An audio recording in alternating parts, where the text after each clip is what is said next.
Smoking gas, running from the feds. Switching lanes in a Rari. I see him talking all that shit. That bitch better not start. What's good, YouTube? It's your boy Draco, and I'm back with another motherfucking banger video. As y'all can see, I'm back at my crib. You know, stayed the night over at my girl's house for like 3 nights for the weekend since like Friday, and I came home because today's Monday and she got school and shit. But today's video, we are going to be finishing the Surviving Diddy documentary, the Surviving the Diddler documentary. We gonna put this video to bed. Then I need y'all to let me know what type of reaction videos you want next. Also, we are at 376 subscribers. Give me to 400 subs by the end of this year. Also, tomorrow, or not tomorrow, but would y'all like a video of me giving a food review on the new Kai Cenat Big Mac meal at McDonald's? Because there's a McDonald's right down the street from my crib, so I can go get that. Let me know if y'all would want to see that. Also, I really apologize the other night. I did react to KSI's new song, but it got blocked. So the video can't be viewed anywhere. I tried blocking out the music video. I tried maybe like dimming down the audio a little bit. Nothing worked. So we're gonna have to scratch that video. Can't do that anymore. But I also got 4 other reaction videos that I want to get out to y'all. Just stay tuned for the content.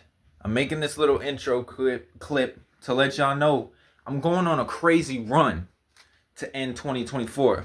And I'm starting off 2025 with a bang. So y'all boys better get ready for the content that I got coming for y'all. And hey, we about to take this shit over, man. I love y'all. I love all the people who genuinely support me and rock with me for me. I appreciate y'all. I'm not a Hollywood YouTuber.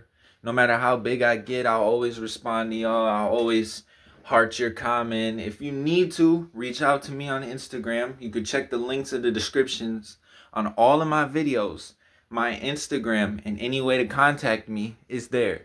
So if you ever want to reach out, if you need advice, if you want to talk about some deep shit, you want to talk about life, I'm always here for y'all. I want y'all to know you are not alone. Everybody is struggling in their own way. Even the richest, most successful person in this world still has their everyday struggles. But the thing is they don't give up. They get up. They're motivated to go and get to the bag, man. And that's how y'all gotta be, bro. Life might not be all roses and peaches, but life is precious because you only live this life one time. Now, are you gonna be a person who just sits in their room all day, plays video games, which I can't really talk shit because I'm playing video games right now. That's beside the point. Do you want to be the person who just sits there and dwells about their problems? Or are you going to be the person that makes something out of yourself? That's what you got to wake up and decide every day. Damn, I'm not really feeling the best right now. Like, I kind of just don't want to do anything.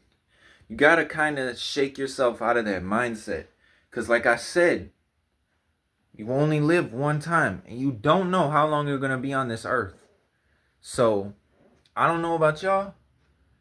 But I'm going to wake up every day and I'm going to try to chase my dreams. Because this is what I love doing. And I really want to make something out of this. I don't even want to be famous for real. I just want to be known.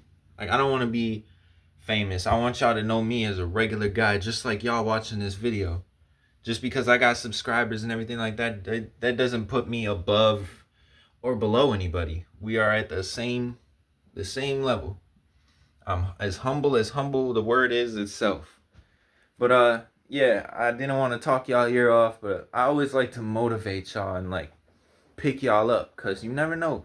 Somebody that's watching this video, they could be on the verge of, ending it all. And I want to be the person to steer you away from that, because that's not really the route you want to go, man. Like, and it doesn't cure your pain, and it doesn't take away your problems. It just passes them on to your family members and the people that love you, your friends and shit like that, like your girl or your boyfriend, whether, you know, you're a girl or a boy. This applies to both genders. Like, if you end up doing that, it's only gonna make people feel worse. Okay? And it's not gonna make you feel any better. Cause what if you end it all and up there isn't what you thought it was, and it's just a blank white space and you can't do nothing? Like, you know, I believe there is life after death. I believe there is an afterlife, but what if there isn't? You know? You feel me? So I just want to be motivation to y'all to get up, grind, and keep going. Because once you complete your goals, it'll make you feel so good about yourself.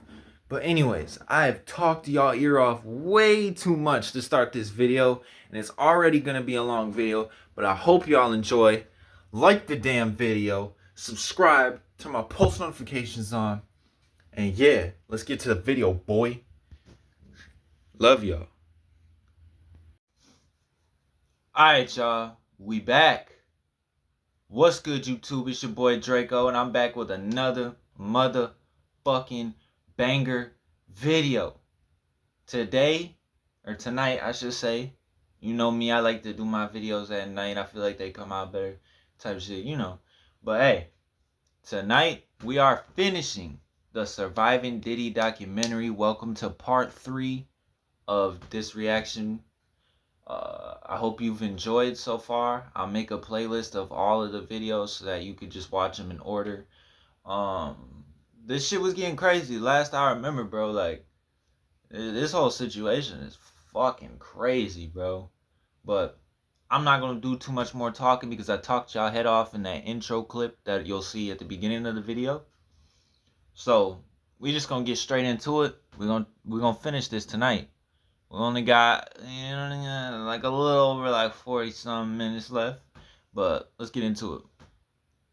He's in too much pain to fly back and forth. He also mentions that going to LA is not the best idea, which is really the real reason. But Puff tells him that he'll be safe and nothing will happen. And according to the bad boy president Kirk Burroughs, he kept convincing him relentlessly.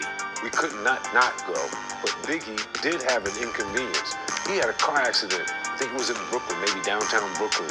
He had a broken femur at that time, and he was recovering from that. Big-sized person could not really sit comfortably in a plane, not even first class, with a cast on. It was uncomfortable. He was talked into going to the LA portion of the trip. Strangely though, Puff doesn't care if Biggie goes to the award show. He really just wants him at the after party. Yo, that whole week. Yeah, that's suspicious to me. Like, this shit's crazy, bro. Like, what we've learned from this video, this far in, you can't trust Diddy. If he wants to hang out, you tell him no. If he wants you to party, you tell him no. And don't be friends with bro, because he is a shiesty motherfucker, and he only cares about the money he can make off of a person. And, you know, he doesn't care about their lives. He just cares about the money aspect of how much that they can make him. And that's fucked up, because he looks at them as an object and not a person. And anybody who looks at a person like that is fucked up, bro. But shit, man. This world is crazy, and I knew it was crazy.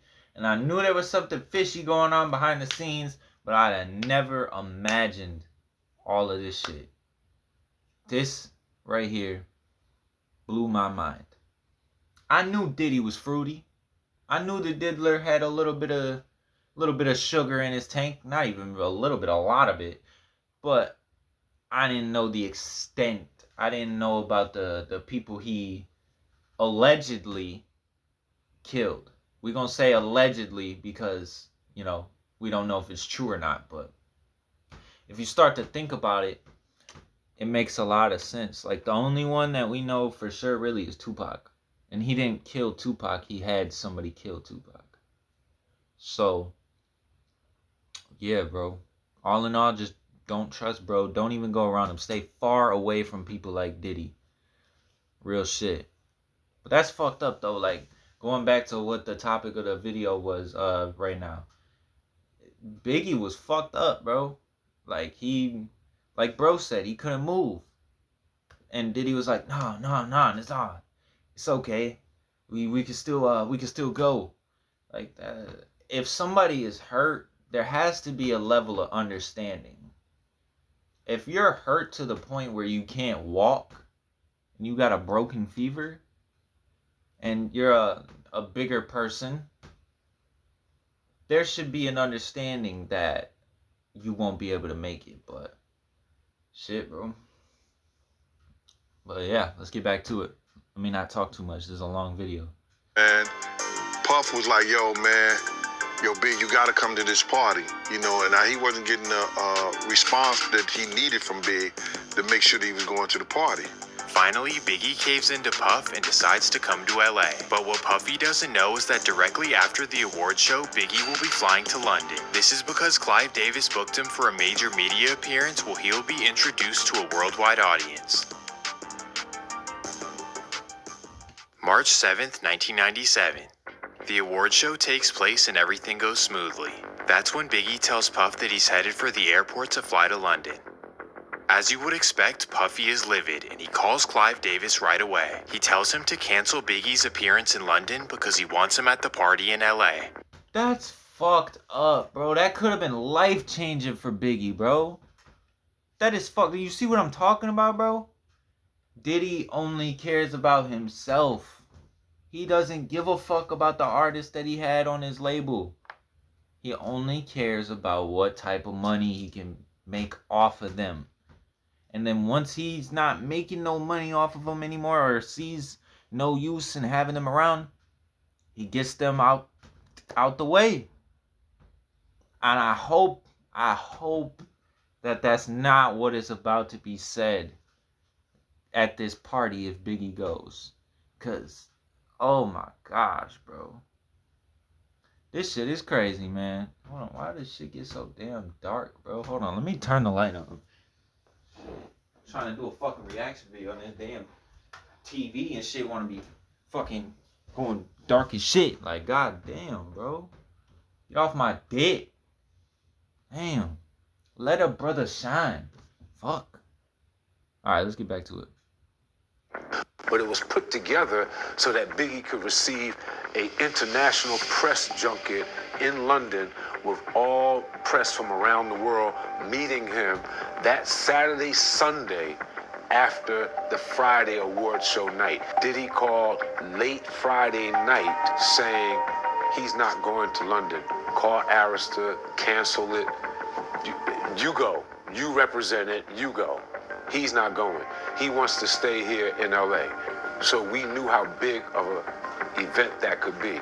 Strange, right? Wouldn't you want your artist to fulfill this amazing opportunity? Right, that's what I'm Making saying. him skip out on a worldwide appearance just so he could go to some silly party?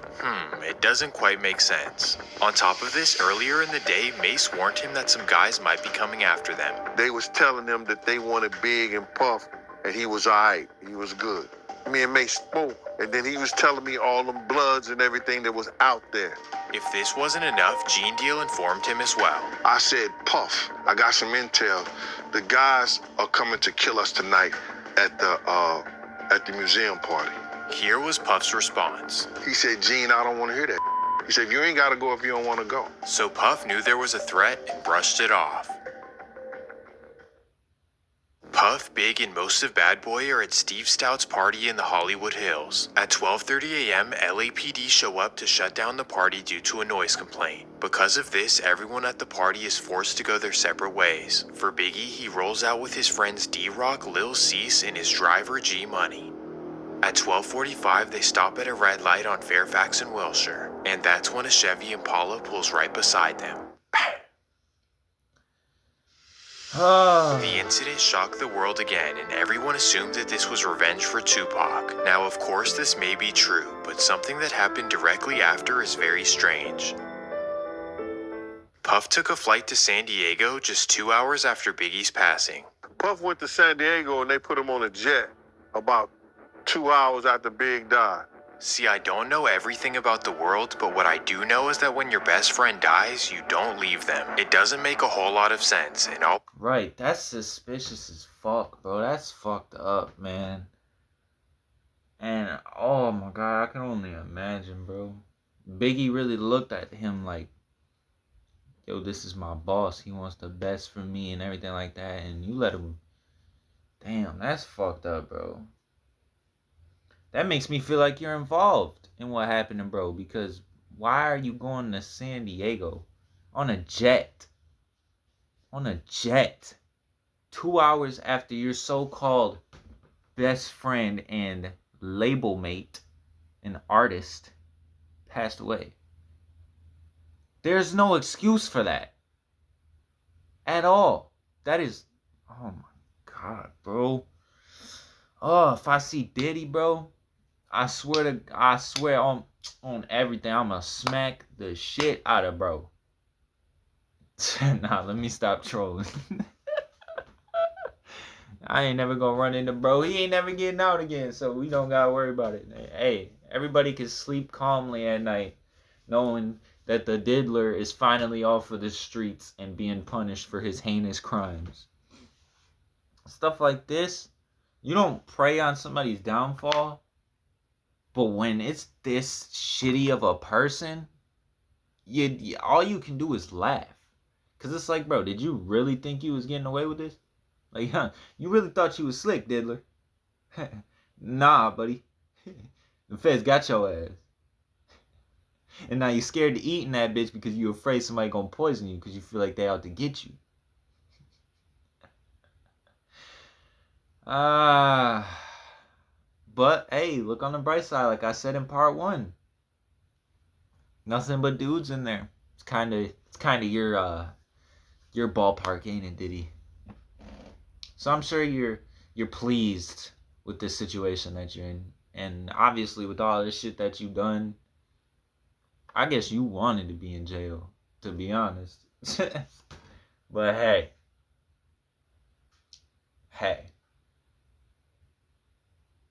Let's get back to the video. I can think of is, was Puff involved in the passing of Biggie? Well, his bodyguard Gene Deal seems to think so. You gotta look at what people do, man. You know Pac just got killed. It ain't no kind of business Big was doing. Big couldn't even walk. He couldn't run. Puff ain't want none of that beef. So what I'm gonna do is, y'all want the sheep? I'm gonna put him out the pasture. Catch him if you can. If you the wolf, if you got that wolf in you, catch him if you can.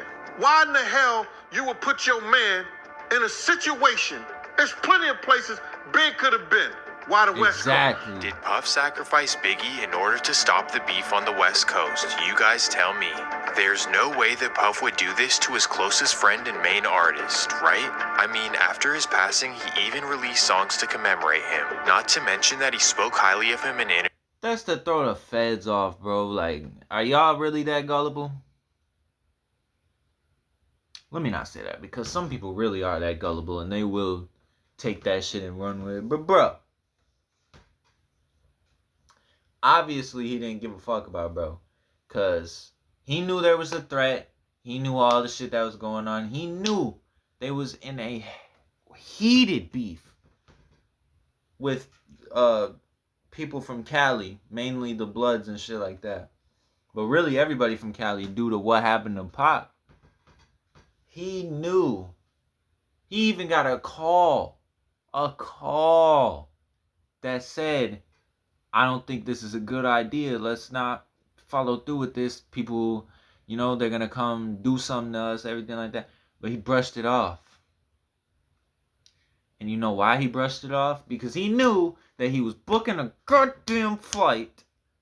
So, he was out of danger. But you left Biggie to die. That shit fucked up, bro. Oh, man. But literally, bro, don't believe that shit, bro. Only reason why bro made songs and talked about him, spoke of him highly in interviews, is because he wanted to throw the feds off. Now, this is all alleged, but it's no coincidence that this shit happened. I'm gonna just say that. Y'all can believe what you want to believe. I'm gonna believe what I want to believe. Now let's get back to the video. Views as well. And as far as my theory, it would be inadequate for me to speculate. I would just be like everybody else to speculate on who did this or why it was done. I mean, one thing I do know is that it was evil. It was ignorant, and it hurts. You know what I'm saying? What has it been like emotionally for you? I mean, it's a tragedy. Seeing a close friend like that gunned down. What have you been going through? Honestly, you know, it's been hard. I mean, that's the only way I could describe it, you know. When it wasn't supposed to be like this. Why the fuck are you smiling? Why the fuck are you smiling at the thought of your best friend? Man, this dude gonna piss me off, bro. I wish I was the boy.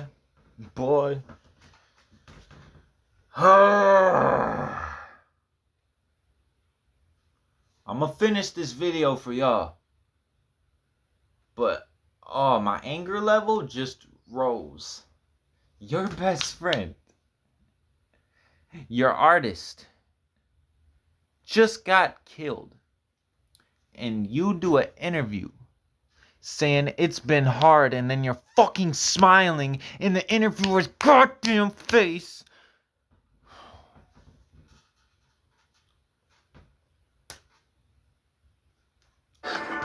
Let's talk about that.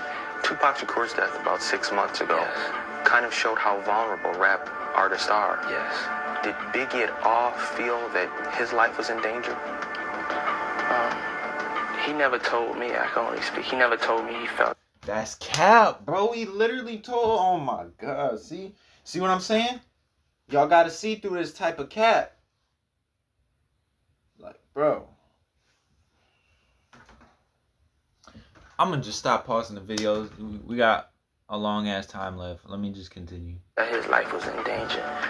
We always, me and him, we always had conversations, and I'm very close with God, and through our relationship, I was trying to show him how God is his friend, and he was taking in God as his friend, you know, and it was a gradual thing. After seeing this interview, are you guys convinced that Puff had nothing to do with it? No. Who knows, but wow is all I have to say. But I'm not the only one who feels uneasy. In fact, Bad Boy's second biggest artist felt sick to his stomach. In the height of his rap career, Mace decided to leave Bad Boy and to become a pastor. His relationship with Puff had fallen apart, and they've been arguing over money ever since. So with Biggie and Mace gone, Bad Boy was falling apart at the helm. But leave it up to the genius of Diddy, he would quickly replace their talent. In 1998, Puffy would discover an East Flatbush rapper by the name of Shine Poe. Shine was brought to him by DJ Clark Kent, and he was so impressed that he signed him to a major deal on the spot.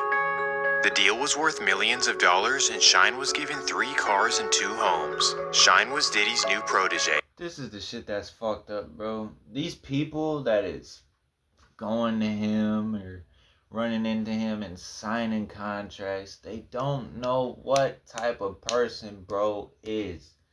Either they don't know what type of person he is, or they're too fucking slow to figure it out, and they sign their life away, and he takes advantage of them.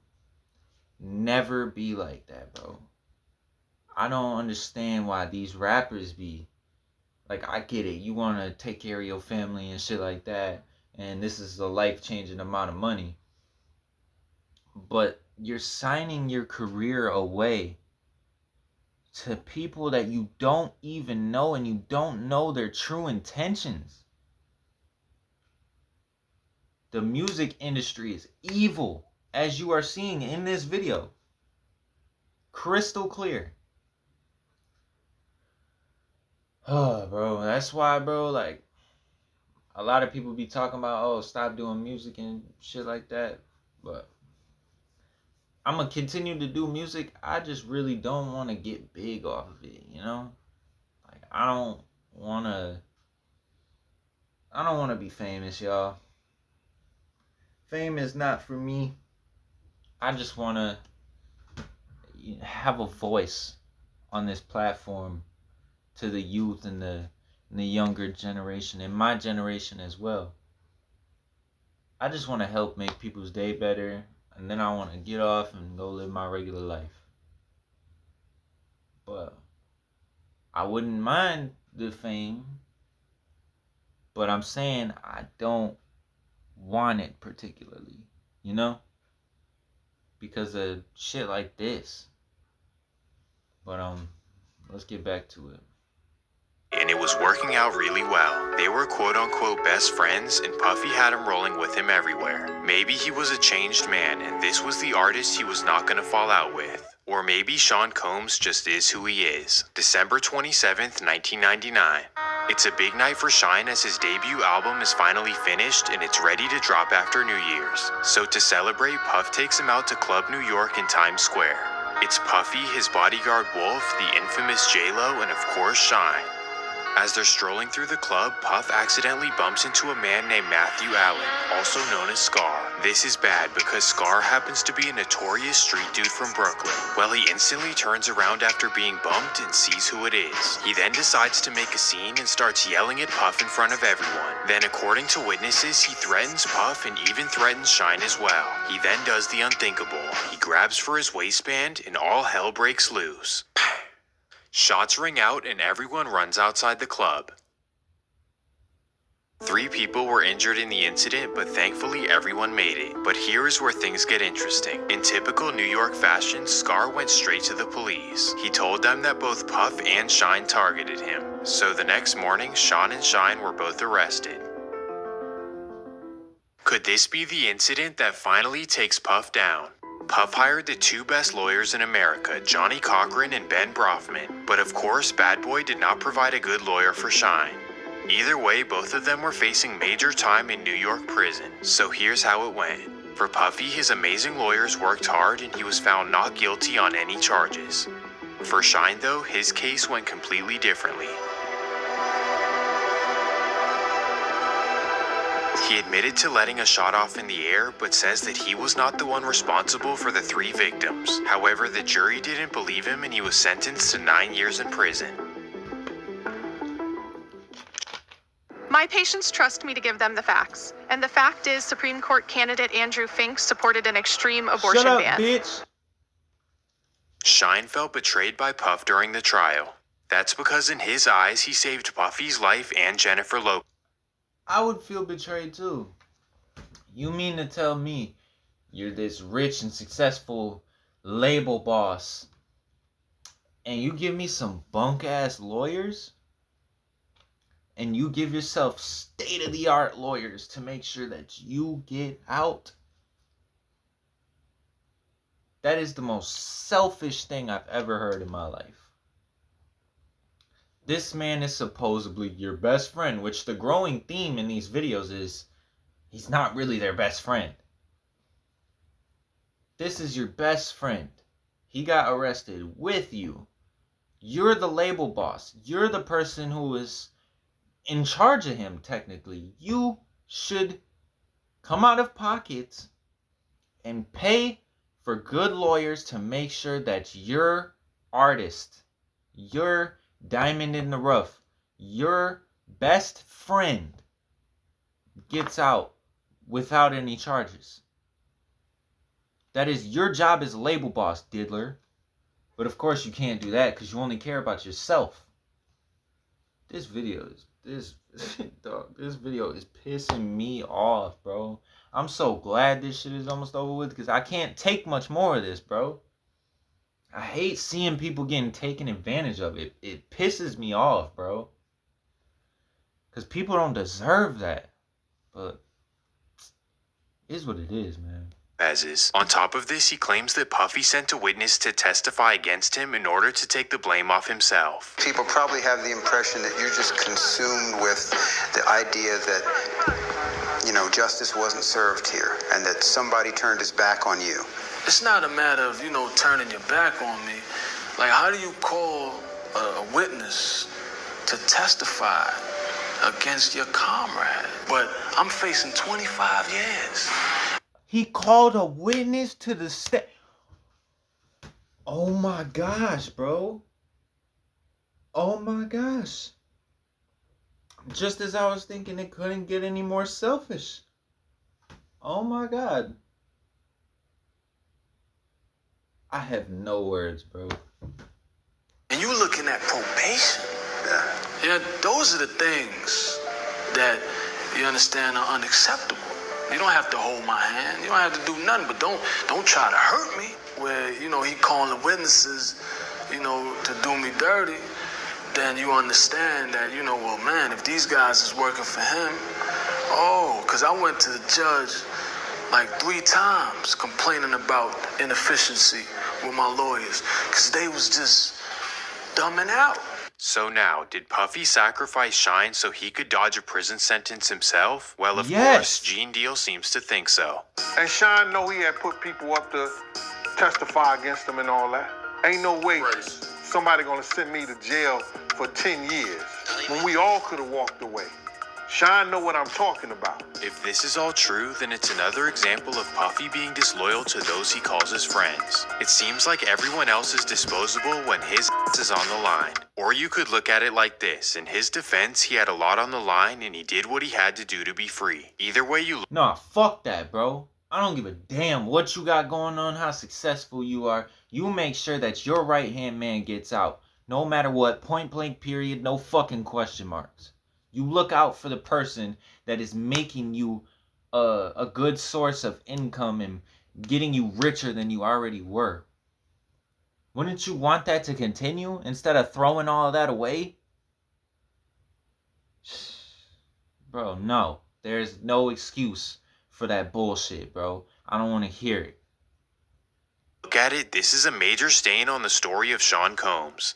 After he won his case, Puff decided to wash away his past and start with a new persona. So the first thing he did was change his stage name to P. Diddy, or Diddy for short. Some interpret his name change as him trying to leave his old ways behind. Puff represented how angry he was as a kid, and anger led to so much destruction in his life. P. Diddy would now be the level-headed businessman, or at least that was the plan. After all of this drama and loss, he wanted Bad Boy Records to restart their success. But now without Craig Mack, Biggie, Mason, Shine, Diddy needed some new talent. So of course the musical genius went out looking for his next star. Diddy's strange recruiting tactics. First, not even his next star, his fucking next victim, bro. Get it right. he wanted to sign a talented underground rapper by the name of 50 Cent. But 50 recalls what he believes as strange recruiting tactics, like possibly Clive Davis, Andre Harrell activities. West Coast rapper Exhibit had a similar story as well. I heard you tell a story before about how Puffy, he took you to a club before, and you seen a whole lot of men kissing, and you seen a whole lot of weird stuff going on. Man, I ain't gonna touch that, man. It's been talked about. Shout out to Puffy. Love, you know what I'm saying? All good. We gonna leave that alone, man. That shit put to bed. Done. Now these two stories could mean absolutely nothing, and that's why I really didn't even want to include them. But this next part is pretty crazy.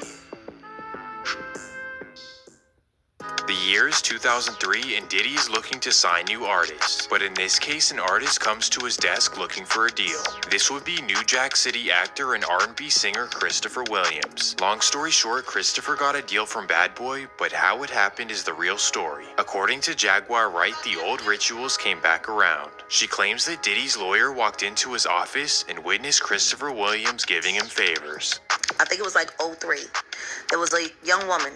She's a lawyer. Or at least she was. She used to be an entertainment lawyer. I hope I won't be putting her in danger. While she was working at Bad Boy, because she was one of the lead counsels for Bad Boy Entertainment, she witnessed something. She witnessed something that was disturbing to her. But what was really disturbing to her was the conversation that she had with Diddy after. See, Christopher Williams, I don't know, I guess he wanted to sign. I don't know what happened. But Puff was supposed to be giving him a demo deal, and he gave him a demo deal, and I guess it was supposed to turn into an album deal, which that never happened. But this young woman walked in to get approval on some paperwork. See? And when she walked in, the door wasn't locked, so she didn't think twice about just walking in, and when she walked in, she saw Christopher Williams on Puff. And I just don't know. He was like, it's power, see? Of course, this is all rumors and speculation, so we'll leave it at that and move on to the next generation of bad boy. The next generation would be led by Southern rappers Young Jock and 8Ball and MJG, both of which would go gold instantly, and the genius of Diddy was on display once again. And finally, with these two, there was no rupture between Diddy and his artists. However, just because things went smoothly with them does not mean that was the case with everyone else. So now we focus on another facet of his life. We enter the chapter of relationship abuse and drama of Diddy. So here is where things get really dark and scary. It all began in 1994 when Diddy got in a relationship with Kim Porter. When they first met, Kim was married to a singer named I'll Be Sure, and they shared a son named Quincy. Well, once the relationship with I'll Be Sure fell apart, Kim got together with Diddy and they had children of their own. Diddy also adopted her son Quincy, and everything looked like peaches and cream from the outside looking in. But internally, the relationship was on and off for years and rocky to say the least. In fact, the people around them say that Diddy was manipulative, controlling, and abusive towards Kim. Apparently, the relationship was terrible, but they stayed together for the sake of the kids. However, enough was enough and the couple officially went their separate ways. Never do that. Yes, always be in your kid's life. I'm not saying don't be in your kid's life. You 100% have to be in your kid's life. There's no point in bringing a child into this world if you're not going to be there for it. Okay? Point blank, period. But if the relationship is deteriorating and it's not healthy anymore and it's really toxic and it's just arguments back and forth, fights and all that, find somewhere else to go. There's nothing wrong with co-parenting. Do not force yourself to stay together just because y'all had a kid together. Because that, in the long run, doesn't help. It only makes things worse. Alright? I want y'all to never do that, bro. If you're in a relationship with somebody, alright, and y'all have kids or have a kid, something like that, if your relationship starts to deteriorate and get toxic and abusive and just overall not healthy, leave. Even if it's for a couple of days. Get some space, please. That's the reason why so many domestic abuse things happen, because these people stay together knowing that their relationship is not what it used to be. Have some self-respect for yourself and get away from that, even if it's for a couple of days. Give each other some time to cool down. Don't just force yourself to stay in a situation just because you have a child with that person.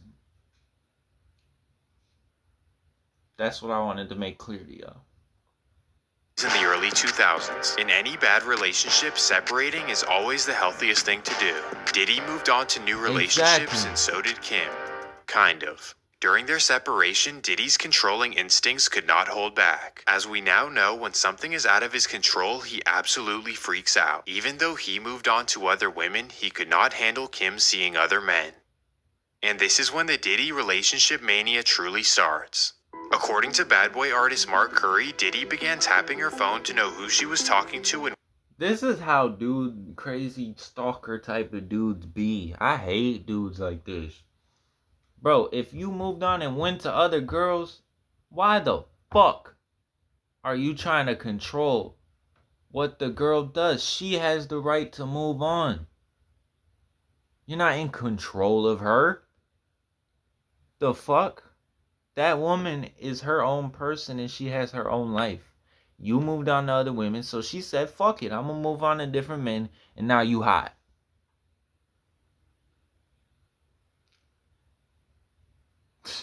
Bro, this dude, bro. Diddy is a monumental piece of shit, bro. Damn. Where she was.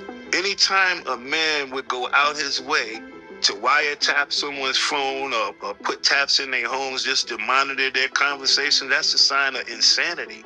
He know everything she doing. As Diddy allegedly overheard all of her conversations, he was bound to hear something that he didn't like. That day would come, and it would definitely not be pretty. While listening to her conversations, he overheard her flirting with a man named Shakir Stewart. For those who are unfamiliar, Shakir was a respected lawyer turned record label executive, and at this particular time, he was the head of A&R for L.A. Reid's LaFace Records. Well, when Diddy overheard his relations with Kim, he allegedly went ballistic. According to lawsuits, Diddy was so mad that he tracked him down and even assaulted them. First, he targeted Shakir Stewart himself. That made him so mad at Shakir Stewart when he went to L.A. Reid party, hit him with the chair. This is bad, but not even the worst part about it. Allegedly, he also broke Kim Porter's nose. Speaking of Kim Porter, because you knew Kim Porter, is it true that Diddy broke her nose? Bust her nose, man. So when you see someone doing that, you can imagine everything else they do. They try to make it seem like she slipped and fell. She slipped and fell and broke her nose. Nah, the truth was she slipped and fell and landed on his fist. If this is true, then that's just flat out terrible. And to make matters worse, it's said that Diddy had a deep hatred for Shakir Stewart even after all of this. Now, I can't prove anything, but something very strange would occur in 2008. On November 1st, 2008, Shakir Stewart was found inside of his Georgia home. According to his friends and family, Shakir was acting paranoid and unusual in the days before his passing. Every time he called me, he was like real melancholy, subdued. He was in a kind of state of paranoia. He was indicating that he was being pursued. He was looking out the windows. He was indicating that he was being pursued. He was looking out the windows. The situation is very mysterious, but I'll leave it up to you guys to determine what you want. Well, now we veer off into another Diddy. I would not be surprised if Diddy had something to do with bro's untimely passing. I would not be surprised. After everything I have found out and heard in this hour-long video so far, I would not be surprised. Really, I have nothing more to say. So, enjoy the last part of this video because we just gonna be watching it. I don't have anything left to say. What else is there to say, bro? He's a piece of shit. He's manipulative. He's an asshole. Like, every name in the book you can call, bro. Because that's what he is. Selfish, petty. You could keep going on and on. I'm glad bro is finally facing justice for all of the dumb shit that he's done. And I hope they keep his ass. I don't usually advocate for people to be in jail or be in prison for the rest of their life, but dude deserves it. Diddler deserves to be locked up for life. Don't let him out. Do not let him out. But yeah, let's finish out the video. No more pause in the rest of the video. Unless some crazy shit happens. But other than that, no pauses for the rest of the video. Relationship. In 2005, Diddy found his next bad boy protege. This would be a singer out of New Jersey by the name of Cassie Ventura. Diddy's genius revealed itself once again as Cassie was a success right off the bat. In 2006, she released hit songs Me and You and Long Way to Go and instantly became a household name. But Diddy saw more in her than just music. In fact, he really wanted to date her. So in 2007, a 38-year-old Diddy and a 20-year-old Cassie entered a relationship. The sweethearts of the industry. In front of the cameras, everything looked glamorous. But behind closed doors, things were worse than you can imagine. According to Cassie, this is when her life became a living hell. First, she claims that Diddy was physically violent. Of course, this is horrible, but the next part is even crazier. She claims that Diddy forced her into relations with other men, all while he watched. What the actual... What the fuck? Dog. What the fuck? Bro, he's really mentally insane. What the fuck, bro? Dog. Wow, bro. Just when you think it can't get any crazier. And just as I said, I'm not pausing the fucking video anymore. Some crazy shit like that is said. Oh my god, bro. But hey, anybody watching this video, are you really fucking surprised? He already sucks up, man. He already fucks men. So why not watch his girl get fucked out by a bunch of other men? Why not? Because that's just okay. Me personally, boy, I would, boy.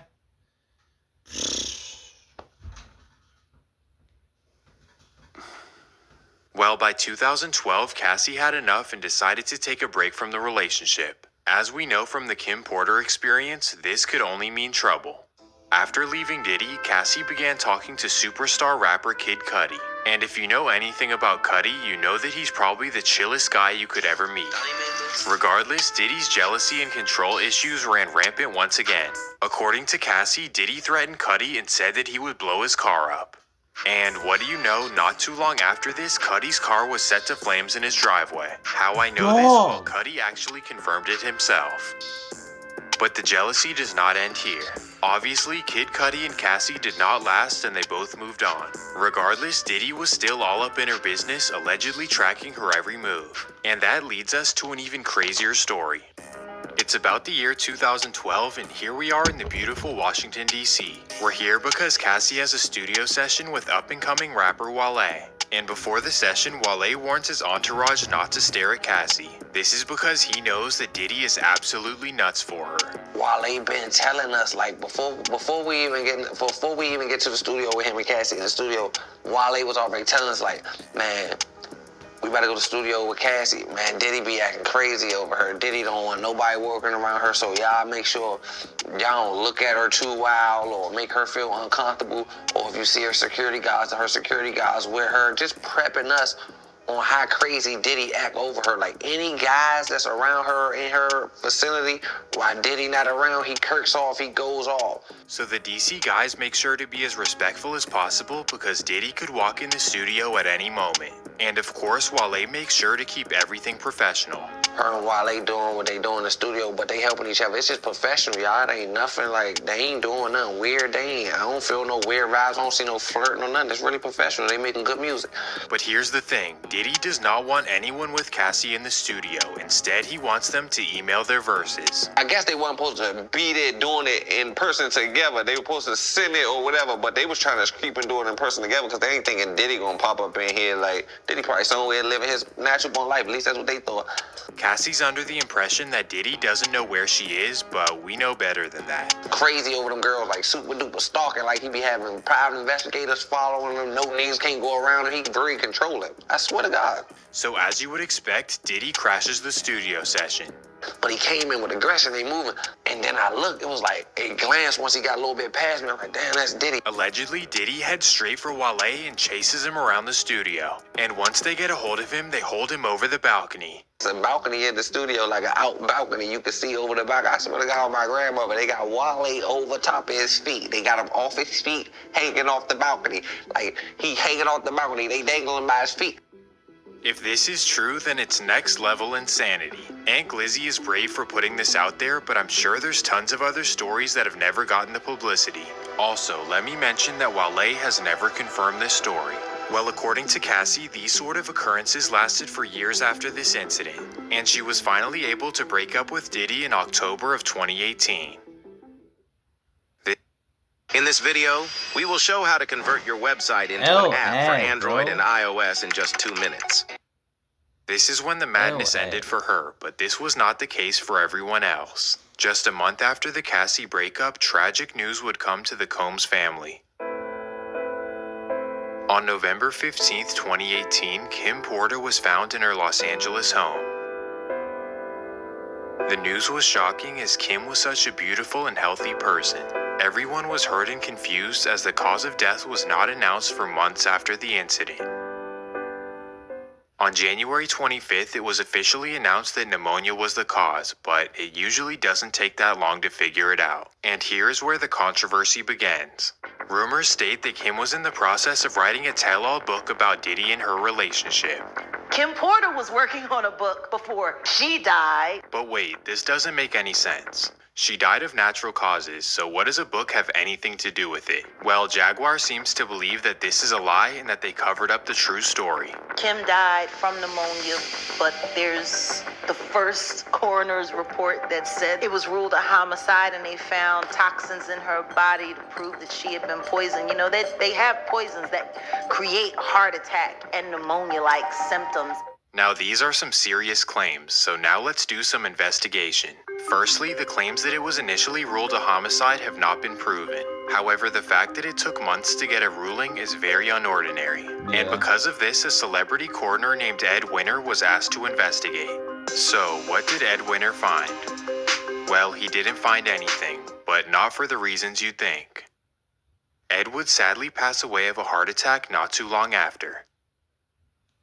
And as you'd imagine, Kim Porter's case has not been opened since. What do you guys think? Is Diddy powerful enough to take out Kim and Ed Winter? Make of all that what you want, but now we move on to another mysterious case.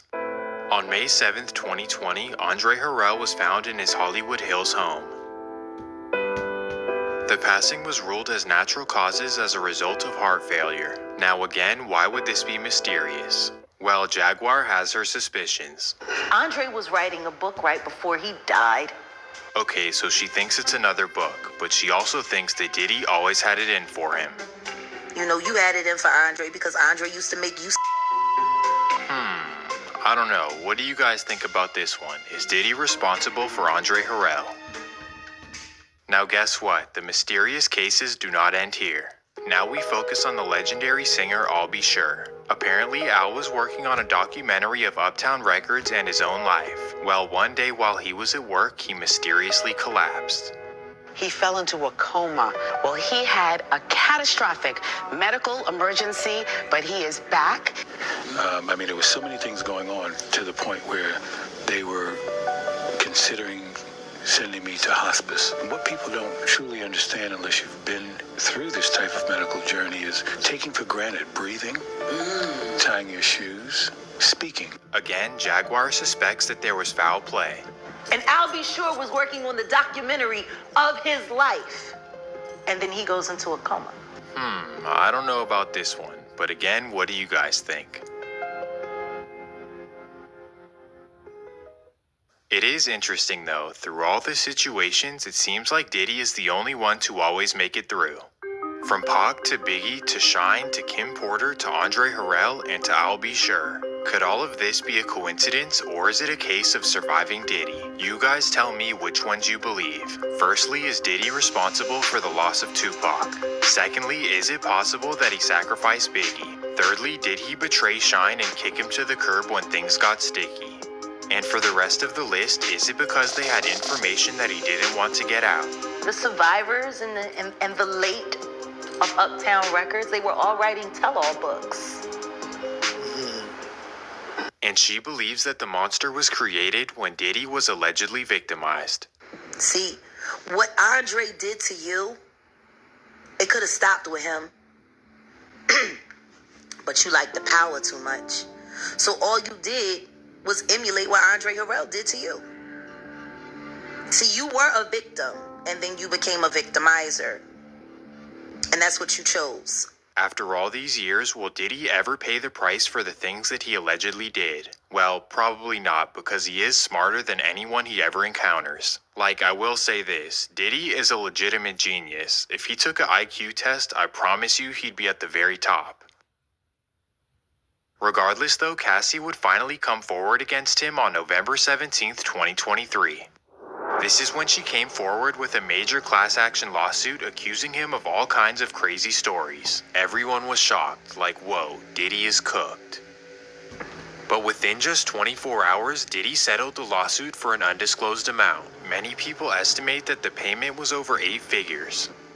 Diddy will most likely never go to jail, but not everyone around him can say the same. In particular, after telling everything on YouTube, Keefe D is now a wanted man. It's becoming more apparent that Dwayne Keefe D. Davis likely talked himself into his own indictment nearly 3 decades after the murder of Tupac Shakur. We now know more evidence considered by a Clark County grand jury in returning an indictment against Dwayne Keefe D. Davis. It consists mainly of Davis's own words gathered over the past few years from interviews he gave. I got no reason to lie. Wow, wow, wow. You'd think that with all the crime in Vegas, they'd have other things to focus on. But in their defense, Keefe D did make it really easy. All they had to do was look on YouTube. But here's the real question. Will Diddy get arrested in the case as well? Given the fact that Keefe did say that Diddy put $1 million on Tupac's head, it's definitely possible. However, he may be saved by Eric Von Zip's decision to keep the money. Personally, I can't see him getting arrested, but only time will tell. Well, this might be my favorite video that I've ever made, and I hope you guys feel the same way too. Alright, man. We have finally finished the Surviving Diddy documentary. To bring up a couple of things. This video was made way before Diddy got arrested. But he is now in prison in New York. Which is... It's good that he's there. And that he's no longer a free man. Keep that man. I don't give a damn what type of good behavior he has. Keep that man, bro. But yeah, man, make sure you like this video, comment, subscribe, turn my post notifications on, give me the 400 subs before the end of this year. I know y'all could do it. Y'all been showing mad love. I appreciate and love every single one of y'all. Also, all of my links to get in contact with me will be in the description down below. Yeah, man, more reaction videos on the way. I might do those tomorrow because I'm kind of tired. I might edit this video and then get it ready to upload and just go to sleep for real. But yeah, man, stay tuned for the content that I got coming for y'all. We turning up, man. But yeah, man, y'all stay safe out there. This is a crazy world. I'll see y'all in my next video. Also, original video link will be in the description down below, but y'all already know that. I'm out.